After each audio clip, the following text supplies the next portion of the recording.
Hi everyone, I am back with another episode of PMP Exam Prep Power Hour, and it's an episode number 28. And today I want to talk about a little bit on how do we do risk management in adaptive way of working. There is no ready-made reference available for this topic, so I thought let's talk about it in our PMP Power Hour. Other than this particular topic, if you have any specific query related to project management, start with PMP program related queries, PMP exam preparation related queries, but later on we can also talk about generic project management, interviews, Scrum Master, Agile related topics as well. But initial preference will go to the PMP related topics. So I start with my initial introductory talk on the Agile and risk management. But before that, about this particular PMP Power Hour and the story behind it. So our objective here is to help the participants who are preparing for PMP exam to get some understanding of project management concepts, especially those who are not yet enrolled to our program. Maybe they want to catch up some of the PMP content. And I am your facilitator, Saket Bansal. I have been teaching project management for a while, for more than 12 years now. And other than project management, I also get into Agile related topics. If you have been following our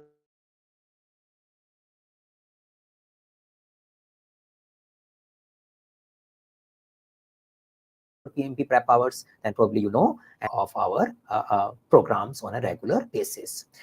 So we start with that, and I start with my basic conversation related to our Agile and project management. So I have prepared some of the banners which will help me in understanding risk and Agile project management. Now, before I introduce how do we do risk management in Agile, let's have a common understanding of what is risk. Now, it may look very obvious. Everybody knows risk is something which is creating trouble for me, and it's so obvious what should we worry about. But for PMP exam, you need to be very clear about the definition of risk. So risk is an uncertain event. So that's the first thing. It's an uncertain. It is not for sure. It's an uncertain event which has a probable impact on your project objectives. So uncertain event having impact is called risk. Now, little complication. The impact could be positive, could be negative also. So say that the opportunities are also treated as a word risk. The threats are also treated as a word risk in a PMP exam perspective.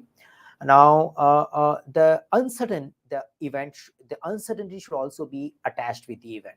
So I would say an event which is not happening right now. If something is happening right now, then we call it issue rather than a risk.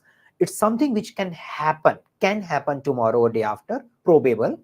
And I'm proactively thinking about it. And why I'm worried about it? Because it has some impact on my project. Now, sometimes we also get confused. A same event can have a negative impact also, can have a positive impact also. And maybe some people see it. So say there is a new technology.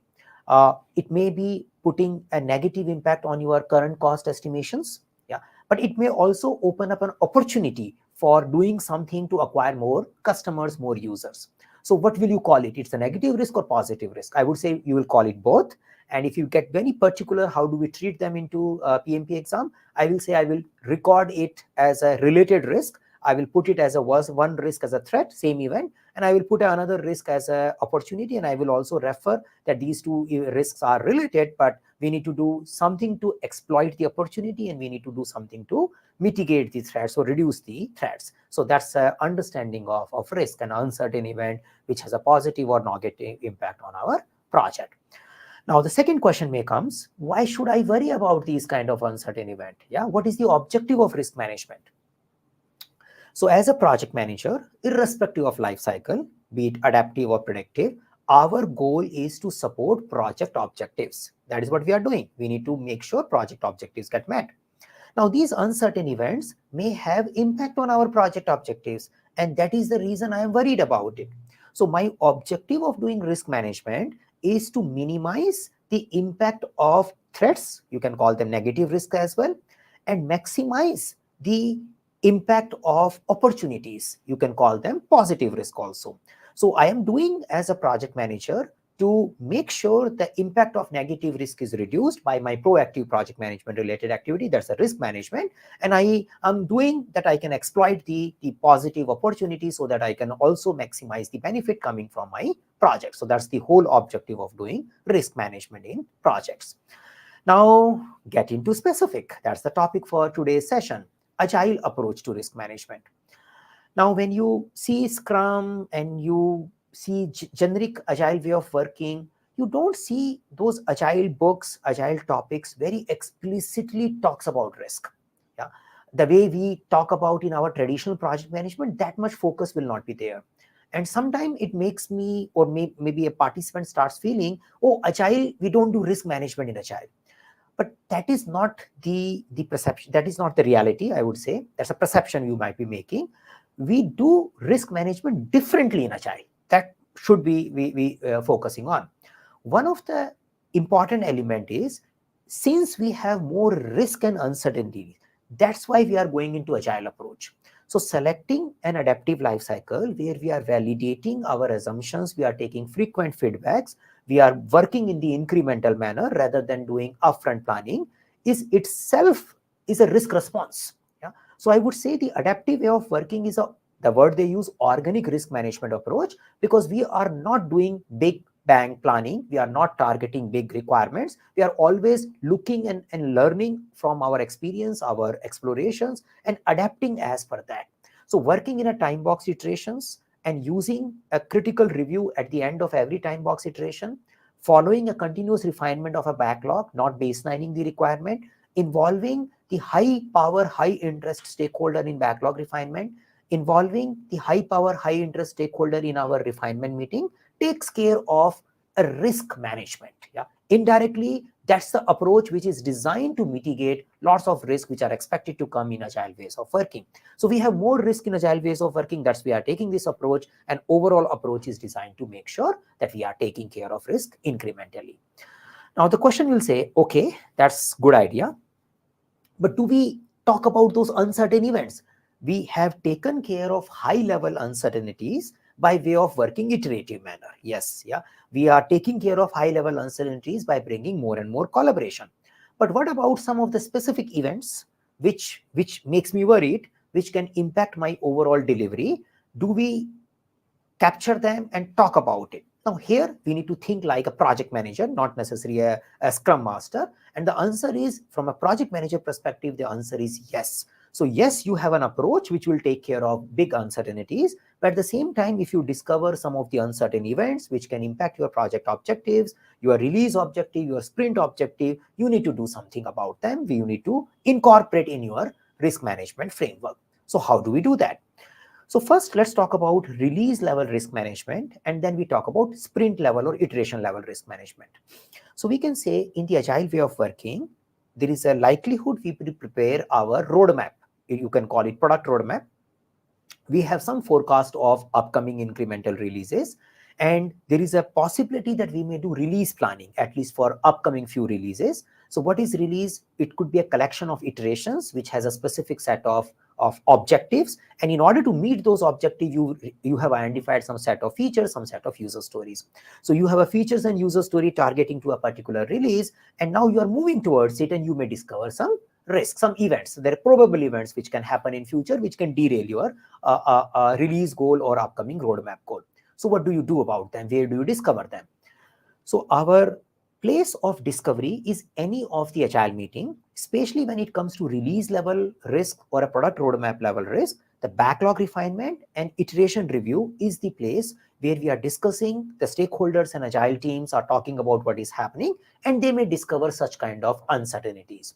Now what they will do with it? They will look into those uncertainties and influence or learn or probably take a reference from those uncertainty when they are doing prioritization of their product backlog. So we can say that product backlog should be prioritized in such a manner which help us in taking care of those uncertainties, either by exploiting them or by reducing them in case of negative events in the early stage of our iterations or our release iterations, so that we have a better forecast going forward. So we talk about those possible events, we discuss what should we do about them, the result of that discussion goes into product backlog. It may include some of the extra steps, or because of those discussions, we may want to change some of the priorities of our work. So product backlog refinement and iteration review is a good place for these kind of risk identification. Now somebody will say, what about some process related risk? What about some infrastructure related risk? What about some people related risk? The another possible place to talk about these long-term technical debts and other kind of risk is your retrospective meeting. So when you are discussing your retrospective related work, you may discover some of the technical baggage you are taking, and you may talk about that we need to take care of it. That may also go, that is expected to go into product backlog, and overall prioritization of backlog refinement process should take care of those risks. Yeah. So we talk about them, and the impact or the result of it influences our product backlog if it is going for release level or a product roadmap level risks. Then what about a risk which are impacting your current sprint or iteration? Yeah. So in a current sprint and iteration, now from briefly, in agile way of working, we take the top element from the product backlog. We plan that particular collection of work, which we believe we can do in a upcoming time box in a detailed manner. And we want to make sure that we go into sufficient detail so that that can be committed by the end of that can be committed means there is a highly likelihood of finishing that particular work in a given sprint. You can say 90% likelihood. So we want to get into further refined stage. Now, when we are giving our stakeholder 90% confidence of meeting those sprint and iteration goal, I'm giving 90% for a reference perspective. It could be 100% also, but near certainty. It's very near. Maybe some of the things can go here and there, but we want to be very certain. So we go with that particular iteration plan / sprint plan. Sprint and iteration is a synonym in case of PMP exam at least.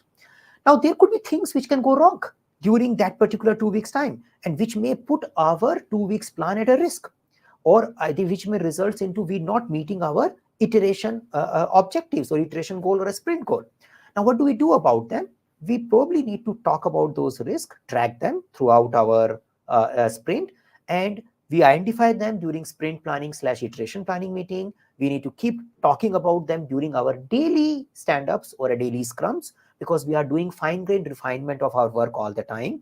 We may want to make them visible in our Kanban board or information radiator so that nobody loses the sight from those risks which are impacting our current iteration. So we always keep eye on those kind of risk. Yeah.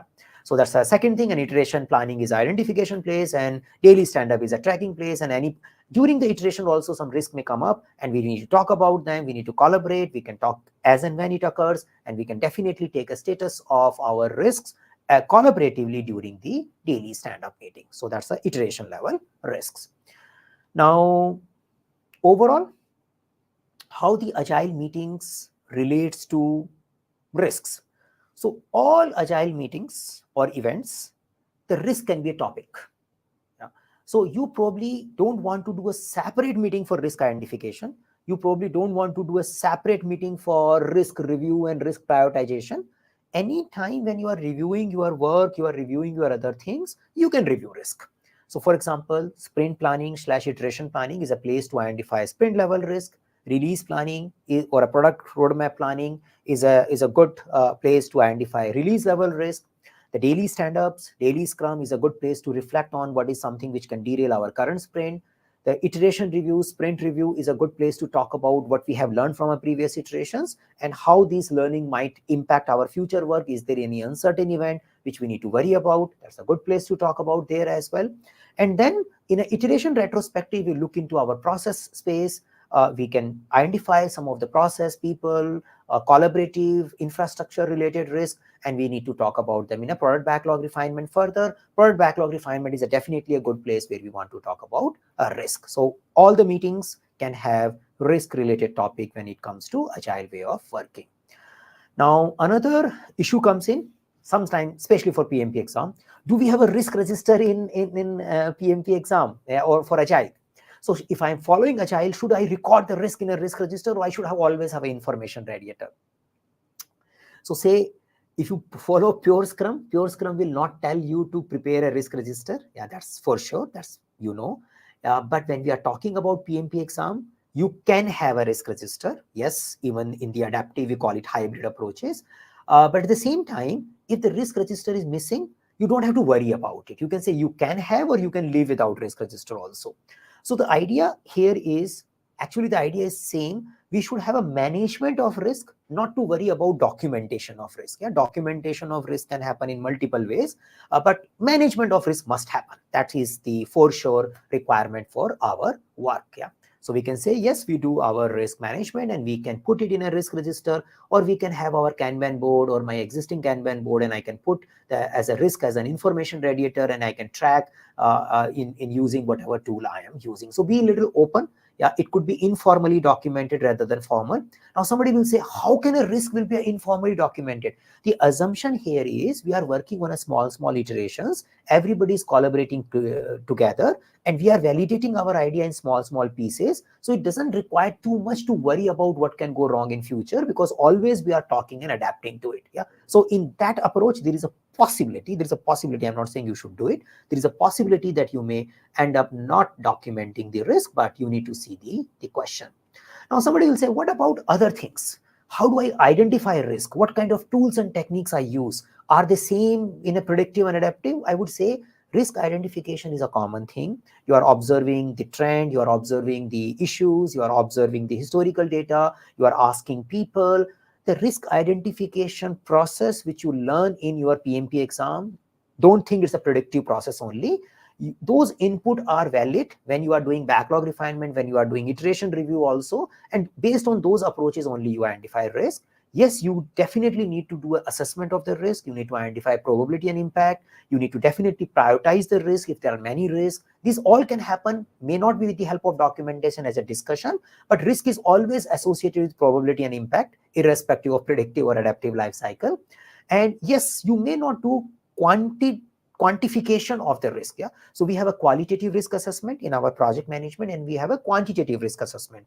We can fairly assume in the agile way of working, most of the time we only do the subjective, the qualitative assessment, not the fact or number based quantitative assessment, but that can change depending upon the context, but more or less response assessment remains the same. And risk responses, the risk responses like avoidance, mitigation, acceptance, transfer, escalation, or opportunity the responses like exploit, share, all those enhance, all those remains the same. It is a general thing. It doesn't matter that you are doing it in an iteration review meeting or you are sitting and creating a document about it. So overall, the definition of risk, the document, the approach of identification, assessment, and response remains consistent irrespective of the life cycle. But yes, you do it little differently when it comes to adaptive way of working. Okay, so that was my risky topic. So agile risky topic for you, which is done now. And I can see that we have some possible comments. Let me see. And we can move forward with that. Yeah. Okay, so I take a risk one first and then I take the other one, because there is a question on the risk which I say, how do I start the risk assessment as a new team member? So see, risk assessment or risk management is usually leadership driven, usually. But what is risk? Whatever I am thinking of doing, whatever, even if a single team member, I'm thinking of coding something today. Yeah. Now, as a leader, I may ask, what are assumptions you are making? How do you know that you will be able to finish this? And the person says, this all is good. Is there anything which can go wrong? If yes, what it could be? Yeah, that's a risk. So whenever I am estimating, whenever I am planning, whenever I am forecasting, whenever I am committing my single day work or my single sprint work, I can definitely think little deep and start saying, in my best of my judgment, what can go wrong, so that I probably want to talk about it in the sprint planning meeting, in a daily stand-up meeting, so that other people can provide me support, because collaboratively we want to achieve our sprint objectives. Yeah, so I am using agile examples here rather than generic, because the topic was focused on that. But the same thing remains in the predictive life cycle as well. But yes, we can say that in a predictive life cycle, it is expected to be leadership driven. In the agile also, the major responsibility of starting these conversation will be with the team leaders or a scrum masters. But yeah, that's the simple idea. Okay. So there is a question, I am not able to identify the artifacts of predictive approach. So that's little different. Yeah, that's little detailed because in a predictive life cycle, you may have around 50, 60 artifacts. So difficult for me to push everything here in a one go. But if you have a specific artifact which is confusing you, then I can explain. But if you want to see the all, then my recommendation would be that you use PMBOK 6. PMBOK 6 is a good reference to teach you about artifact, not PMBOK 7. PMBOK 7 is a little at high level. So read PMBOK 6 or look at the videos of PMBOK 6. We have many videos which are on public domain, or yeah, enroll to a program where PMBOK 6 content is available to you. So that's a possibility. But if you have a specific one, we can talk. Yes. Okay, so we move forward.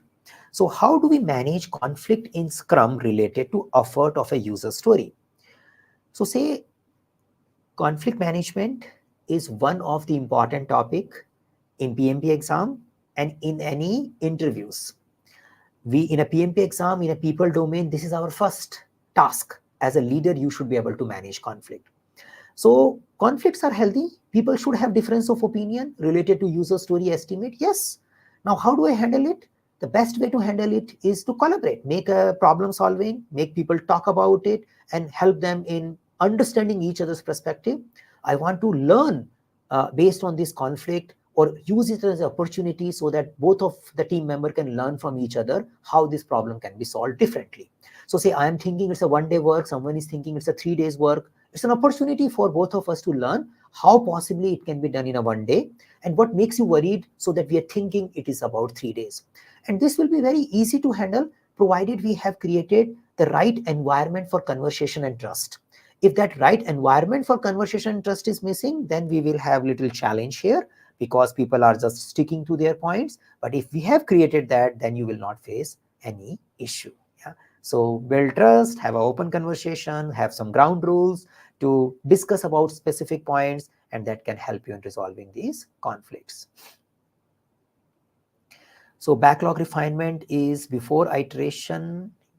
Yeah, so we can say we need to understand in agile way of working, there is no sequential approach. You should not say A will happen and then I will run iteration and then I will continue it. So backlog refinement is an ongoing activity. For a current iteration, you can assume that items which are planned in the current iterations are well understood, well refined. We can fairly assume that. Some clarification can happen there also. But in the same iteration, we are refining our backlog to get ready for upcoming iteration. Yeah? So we continuously focus on our upcoming iteration. So the backlog refinement happens in parallel. Yeah. Okay. How can I enroll in your program? So just drop us a message, yeah, here or in the email sales@eisenbridge.com or visit our website. You can find the details. Yes, we run PMP classes. So specific question. So if I have to minimize the risk in the adaptive methodology, I will add mitigation activity in a product backlog. The answer is yes. Elsewhere. Yeah. So it depends if it is something which is going beyond iteration. For example, you have taken a story, you have taken a work item, and you have a particular risk that I may not be able to solve this technical problem. And before that, I want to learn using some experiment to mitigate my risk of not able to solve this problem. Yeah. Now, if that is the case, this mitigation item you will add in a sprint backlog because you are doing in a current sprint. Yeah. That's a simple thing. Now, if its risk is identified at a release level or at a product backlog refinement level, and you are saying that this particular user story might be risky, it may have a lot of technical challenges, better we do some advanced exploration before we do this risky story so that we can have a better understanding about it. So in a way, it's a mitigation approach you have taken because you are doing exploration. Now, this mitigation story or this exploratory story, you will definitely add in your product backlog and you will prioritize it early. You will say that we want to do it now so that in future we are ready for that story which will be, which possibly get impacted if we don't have technical knowledge. So answer is yes. In our agile way of working, either it goes into a sprint backlog, sprint planning if it is about current sprint, or it goes into a product backlog because these are the two places where we store our upcoming work. So I think I shared an example. So as a Scrum Master, how do you identify, mitigate risk, and what are the different techniques? So as we said that this is how you do it. Now, as a project manager or as a Scrum Master, things may not much change, or as a team member, things may not much change. So if you are talking about negative risks, yeah, so identification, all assumption validation, looking for uncertainties, the dependencies, anything which can derail your commitments, your forecast is a risky item. So you're talking to the team members, taking input from stakeholders, continuously validating your assumptions, observing the trend, observing the compilation of like accumulation of technical issues, observing the escalation coming from the stakeholders. So continuously doing environmental analysis. You can do it as a project manager also, you can do it as a Scrum Master also. All leaders are expected to do, because I am guiding my team to achieve the project objective. If something is going wrong, I am here to make sure that we can identify them early. That's a general thing.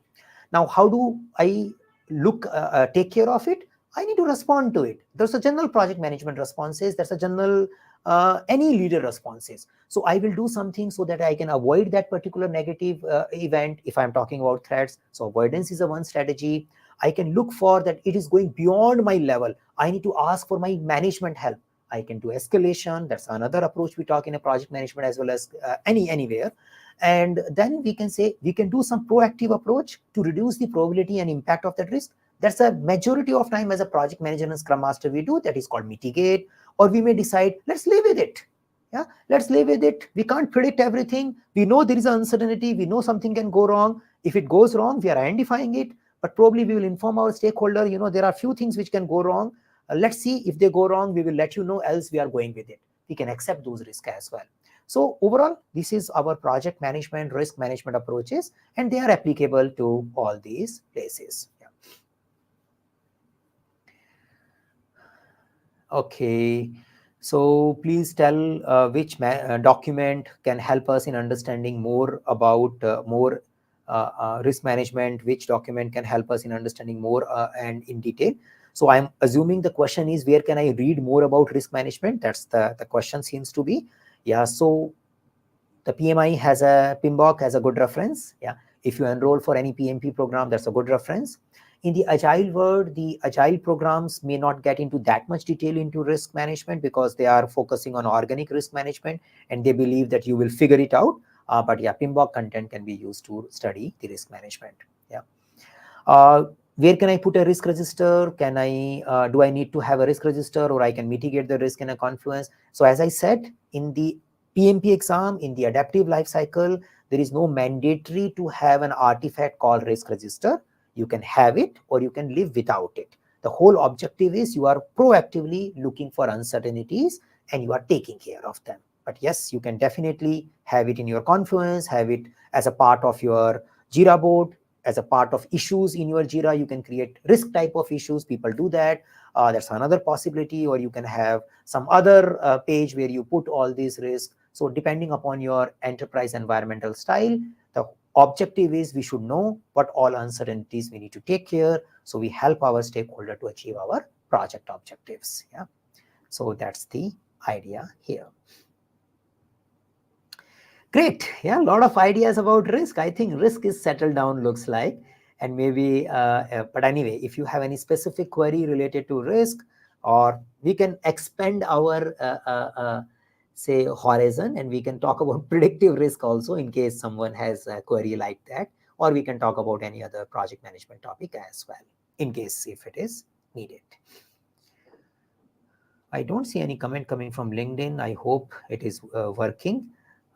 Sometime there are challenges. So since there is no pending comment for me, I check the LinkedIn to make sure it is working well, or there is something which I probably need to intervene. So yeah, it seems to be working well. Looks like there is no content. There is no comment there. Looks like if you have pasted some comment in the LinkedIn, please keep in mind I can't see it yet, and probably you want to put it in a YouTube. Yeah, if you are not seeing me responding to it. Yeah, I am checking the LinkedIn also in parallel. Yeah, Just sharing. YouTube comments are, I think, perfectly coming to me. Okay, so anything else which can help you in making your PMP exam faster? Yes, we do have a formal PMP program which I run, but yeah.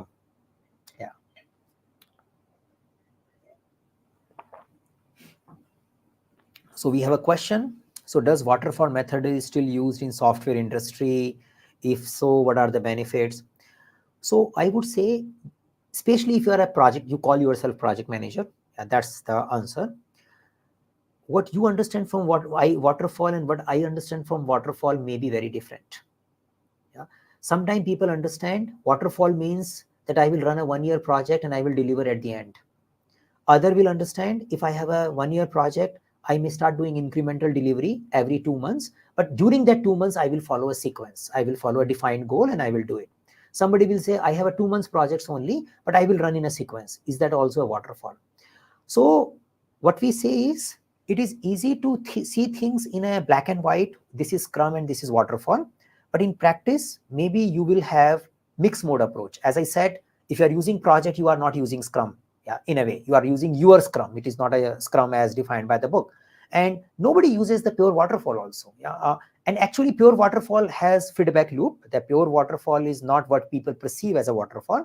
The pure waterfall tells that you need to plan, design, develop, test, and repeat this cycle at least 2-3 times so that you are not missing the requirements and discovering the issues later. There is a good amount of stress was given in the original waterfall paper as well. So if this kind of question is getting asked in the interview, you need to be very careful because people may have different perception about it. What we believe as a project manager, we use the process which helps our project to deliver value. We may use sequential process partly. We may use iterative processes when it helps us in taking feedback frequently. Usually the sequential process, for a duration I use a sequential process, people may call it waterfall. The duration I use iterative process, people may call it agile. But there is a possible that I have used iterative incremental process and I reach to a final stage and I want to do a rollout in a sequential process. Or a reverse can also happen. I may do an initial design as a sequential process and then I want to do a rollout as an agile process. So hybrid is the reality, but hybrid is your hybrid. There is no fixed hybrid because how much percentage you are mixing these two elements, that is something driven by you, nobody else. Yeah. So we have little bit waterfall only. So it is good to use waterfall SDLC in a short duration and long duration project to above for agile Scrum. So as I said, we need to see our requirements. Yeah? So we need to focus on, in our PMP exam, we spend time focusing on project lifecycle selection. This is one of the tasks also in the PMP exam content outline. And the basic mechanism of looking at selection of life cycle is based on uncertainties, the team size, the type of culture the organization has, the technological things we have, the type of commitment people need, compliance commitment and external commitment, the flexibility in the commitment, the type of business model we are focusing on, innovation or just sustenance. Many factors comes together to help you to decide your life cycle. And most likely, you will not be able to do black and white. You will be taking elements from different places and you will create that this is the approach I will follow for my project, and that we call it tailored life cycle. That's the usual thing which will work in most of the cases.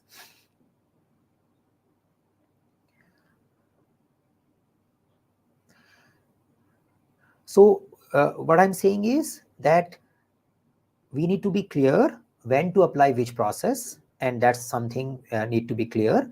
So say if I am going on a flat surface, do I need to stop every step and says, am I doing right or am I doing wrong?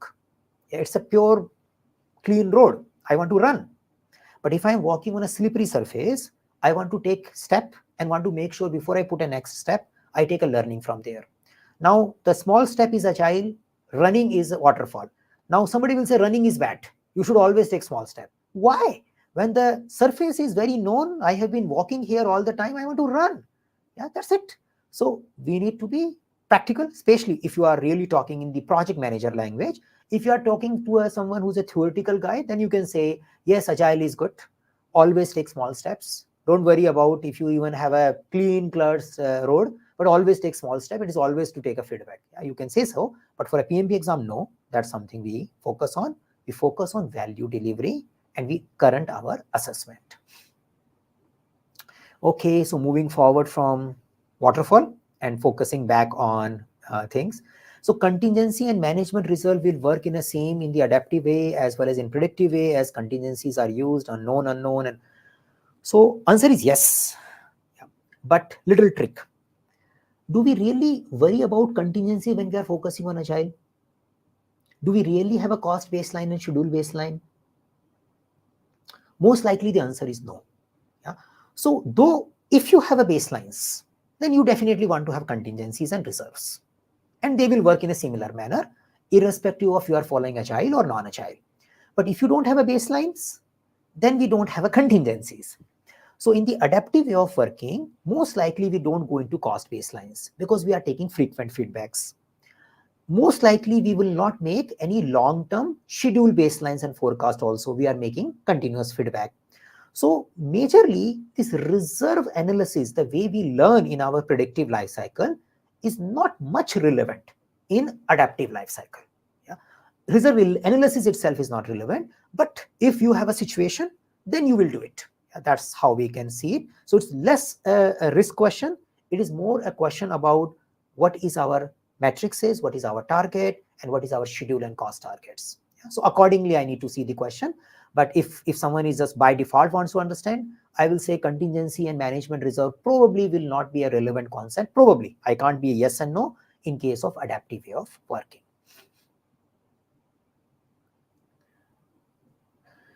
So I think this is a new joining. Yeah, so we spoke about all risk responses. So there is no separate risk response between agile and predictive.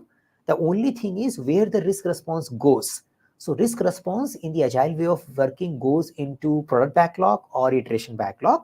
But our generic risk responses like mitigate, accept, escalate, all remain relevant in agile way of working as well, because risk is an uncertain event which you want yourself to protect from. You want to do proactively work so that you don't get into the trouble, and that's the whole idea of risk, which remains more or less the same irrespective of life cycle. Yeah. Okay, so we explored interesting ideas. Majorly we remain connected to risk. But in between, because it was agile risk management, so we had a conversation related to agile versus waterfall as well. And I was stressing upon, for a PMP exam perspective, we focus on the goal, not the path. Yeah. So agile is a path, waterfall is a path, or I can create my own path. Path can change. I can change the path any point in time, but I need to reach to the goal. And that is my project objectives. I need to provide project values. I need to meet project objectives. Now, project objective is not finishing project within time and within cost. Yeah, that is not. Yeah, for a PMP exam, at least you keep in mind project objective is supporting the organization to achieve the desired value, the desired goal. Yeah. Now, goal could be that finishing that particular thing in a given time. That's possible, but I can't say that finishing is the goal all the time. Yeah. So you may finish, but without delivering a value. That is not the goal. So as a project manager, we help our organization to work in a manner so that to the whole project team to support the organization so that we achieve project values. And process we follow for that is our process. It's a project team process. Yes, my company has some recommendation, but if I feel I want to change it, I can change it. In consultation with my PMO, in consultation my program stakeholder, project stakeholders, yeah, I need to do that. But I can do it because ultimately my goal is to reach to the goal. That's the way we see as a project manager. Okay, final 20 minutes. If anyone has a query before we conclude today's topic.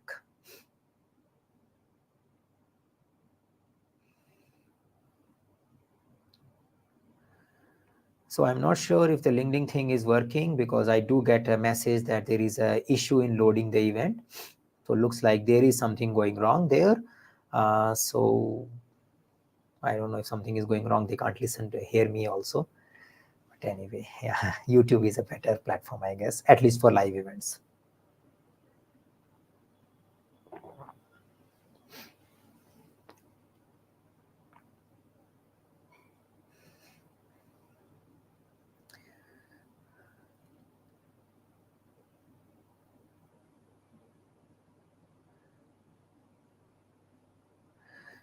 Yeah, so real world is real world, and your real world and my real world keeps changing.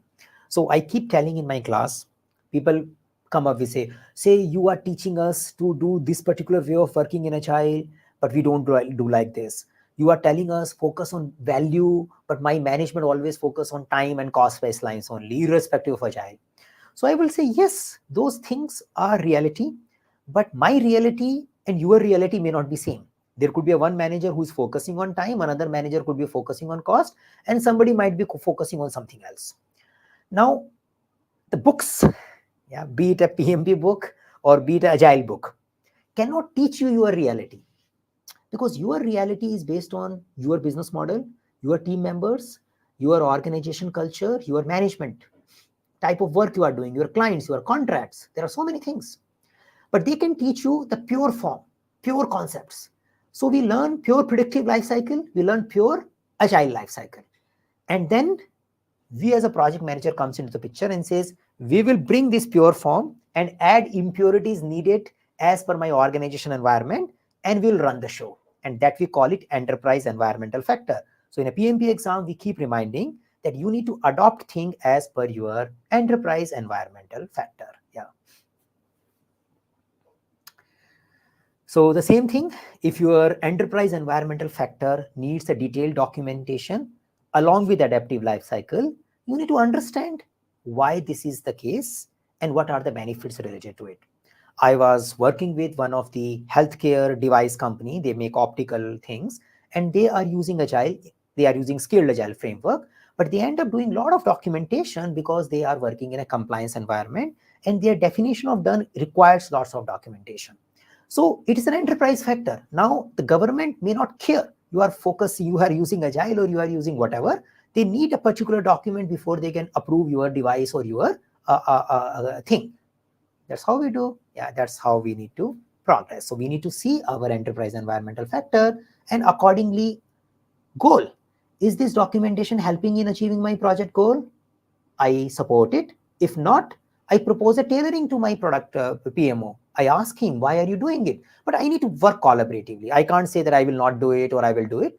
But I definitely, from a PMP exam perspective, I definitely put my point. I says, this is something I want you to look into, and probably we want to take a tailoring, not to do this documentation, at least in this project, because we are not getting any value and our customers are not getting any value out of it. We want to remove it. We should propose it. Even if you are working in a predictive life cycle, still you should propose it. So irrespective of predictive or adaptive life cycle, if you see there are set of documents which are not adding value, which are not creating shared understanding, which is just created for the sake of creation, you as a project manager bring a point that we are wasting companies' money, we are wasting organization resources from by doing these particular thing. I think we should relook into it, and I need to propose a tailoring, irrespective of life cycle. Another question, how do we do cost control and budget in Agile projects? Probably we'll do another topic around it in a detailed manner, but I can simplify. In a simple word, we do very less and probably we don't do it. That's a simple, straightforward way to start it. So one thing is, I would say I need 100, I want to do this work in 100,000. Now, how do I control it if I don't know what is the quantity of work, what work you are doing? Whatever I do in 100,000, that's the case. Yeah. So in Agile way of working, we don't have a baseline scope. Unlike our predictive life cycle, where I say I want to do 50 items in 6 months, and that will cost us 100,000. Then I know 50 items should get done, and this much time it should take, and this much the money they will take. And then I can also say that you have not done 50 items, you have taken more money, you have done less items, you have taken more money. That's a cost control. But when I'm saying we are exploring, we'll figure it out, we will take a decision, and we'll find out what we work at the end of a year, and that's how we start.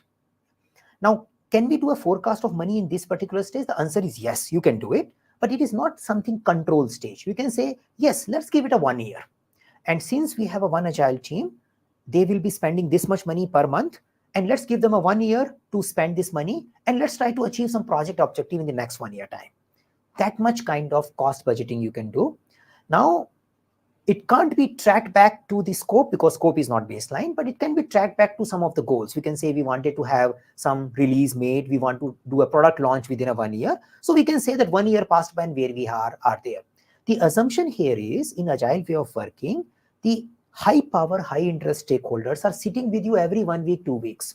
So you don't have to do a control the way you do in predictive life cycle, because assumption in a predictive life cycle is once you take an approval, the stakeholders are not looking at your work on a day-to-day basis. They may come once in a 2 months just to take a quick status, and they want you to escalate to them if you are not following the baselines. That's the predictive life cycle approach. But in the agile approach is they are working with you all the time. They are working with you every week, every 2 weeks. So they are discussing with you, and then you can discuss things and take a feedback, and you can improve accordingly. Yeah. So that's a little mindset approach which we need to keep in mind, but we need to go without the scope baseline. Scope baseline is not there in the adaptive way of working. For sure, you can have a cost baseline schedule, like in a 1 year time, in this much cost, I want to achieve something goal, but I can't have, I want to achieve X thing. That is, then we are not doing agile. If you have a clarity about you want to do X thing. Yeah. Okay, earned value management, can that happen in the agile way of working? So if the PMP exam question asks, the answer is it is possible to do it. Yeah, there is a way to do it. Yes, possible. But is it really done? Frequently used? The answer is definitely no. Yeah. Most of the agile tools, agile work lifecycle management tool, they don't talk about earned value management. So it is not practiced. Why? The reason is, what is earned value management? The whole essence of earned value management is adhering to the baselines, adhering to the baseline of scope, schedule, and cost. Schedule and cost is tracked, and considering the scope is something important, and the whole foundation is that baseline. Now, if I don't have a scope baseline, if I am changing my direction frequently, then what is the utility of checking the variance against the baseline? Yeah. So that way it is not. Now somebody will say, but still I see in the PMP content somewhere it can be used. The answer is yes, you possibly can use. So what PMI puts it as a possible compliance requirement. Sometimes you can say, I will do these many story points per month or per iteration. So you can baseline number of story points. Say I will do 50 story points as an estimated velocity by spending 2,000 money. They say that's the cost of my sprint, and that is my plan.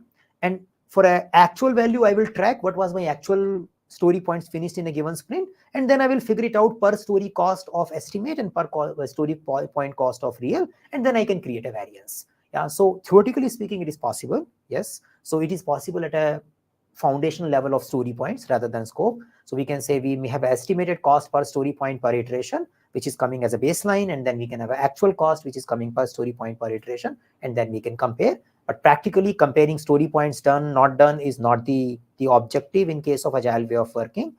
It can be used if you have a compliance requirement like that, but not used in general. Okay, interesting. Yeah. So we can take 1 or 2 more questions if there are any related to your PMP exam preparation, which can help you doing things better.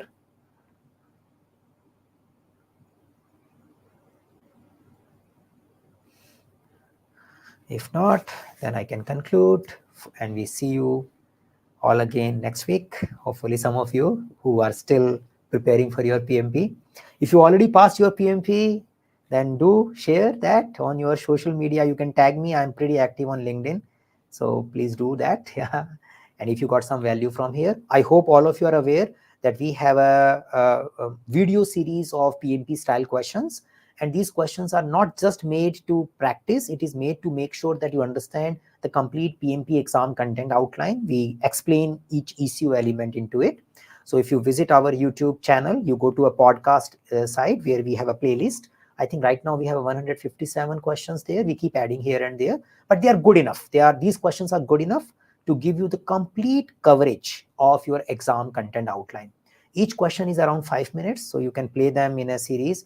I have made it in a manner that you can just listen it also. It's not necessary that you have to watch it.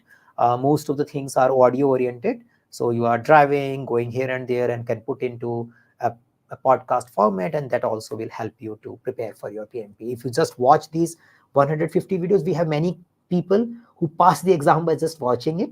But at the same time, that requires that you have a good time management skills and good understanding of project management, because sometimes people do struggle in PMP exam because of time management also. Yeah, but from a knowledge perspective, these video series are good enough to make you ready for your PMP exam.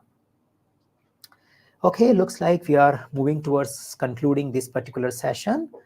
If you are not subscribed to our channel, please do that so that you get notified as we publish our next session. If you have a special topic for me, you can suggest me right now or drop us a comment in this particular YouTube video, or anyway, you have multiple channels. Some of you are also part of our WhatsApp public group, so you can share there as well. Whichever way, put your comment, feedback if you have a particular topic in mind related to your PMP preparation, project management growth, which I should take in the upcoming weeks. Yeah. We'll do session next week, same time, same day of the week, and see you. Yeah. Thank you for participation. Bye for now.